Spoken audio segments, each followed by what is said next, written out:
Toulouse Racing, une bien belle affiche et le trophée Pierre de Coubertin en jeu. Un écrin de gala pour l'occasion avec une délocalisation dans un stadium plein à craquer. Mais le Racing a la tête ailleurs. À une semaine de sa demi-finale de Champions Cup contre Leicester, aucun des 15 titulaires du quart victorieux contre Toulon ne débute ce match. À leur place, des jeunes comme Louis Dupichot et des plus anciens comme Virgile Lacombe, menés par l'ancien Toulousain Yannick Nyanga, capitaine pour l'occasion.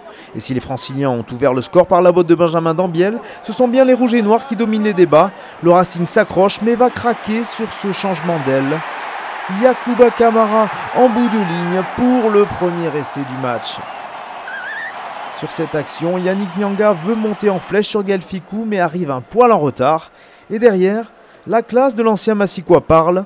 Fin de deux passes pour éliminer Louis Dupichot, puis un coup de rein pour casser le plaquage d'Étienne Dussartre.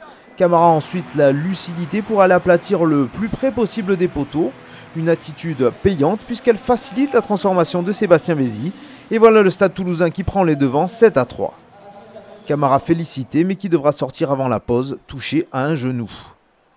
Les Franciliens s'accrochent, mais c'est très dur pour eux, surtout en mêlée où ils prennent la marée rouge et noire. Ils accusent par ailleurs un déficit de puissance qui leur fait perdre de précieux mètres au contact. Les avants toulousains connaissent le contexte et ont détecté cette fragilité, alors ils insistent auprès du jeu à une passe, assez simple, mais très efficace lorsque l'équipe d'en face ne peut pas répondre sur le plan physique. Johnston, Steenkamp et Tekori sur ce ruck. Que du lourd pour marquer au fer rouge cette défense du Racing. Quand le ballon sort sur l'extérieur, Fickou pousse au pied pour Vincent Clerc. Clerc à la lutte avec Vouli a du retard et le cuir sort en ballon mort, mais M. Rénal fait appel à la vidéo.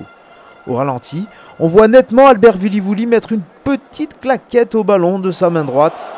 C'est une faute grossière et d'autant plus bête que l'ancien Clermontois avait le temps d'aplatir, ce qui aurait donné un renvoi aux 22 mètres. Sauf que là, c'est carton jaune et essai de pénalité.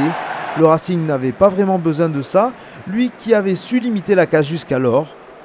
Avec la transformation, Toulouse bascule à la pause sur le score de 14-3. Et non, vous ne rêvez pas, on est directement passé à la 78e minute de jeu. Aucun point marqué depuis le retour des vestiaires. Les Toulousains n'ont pas réussi à enfoncer le clou face à de courageux Franciliens, épaulés par les entrées en jeu de Chris Mazoé, Kamisha, Bernard Leroux, qui ont densifié ce pack ciel et blanc. Toulouse doit marquer un essai supplémentaire pour décrocher le bonus offensif. Le Racing lui souffre, plie, mais s'accroche, résiste malgré les coups de boutoir de McAllister et ses partenaires. Les jeunes ciel et blancs s'envoient en défense, à l'image de l'ailier Louis Dupichot. Et si le Stade Toulousain obtient bien une pénalité sur cette longue séquence, il va tergiverser au lieu de taper directement en touche et n'en fera rien de concluant au final. On va en rester là. 14-3, c'est le score. Toulouse gagne sans bonus et remonte à la 5e place, à 7 points de son adversaire du jour, le Racing qui a limité la casse et peut désormais se tourner entièrement vers sa demi-finale européenne.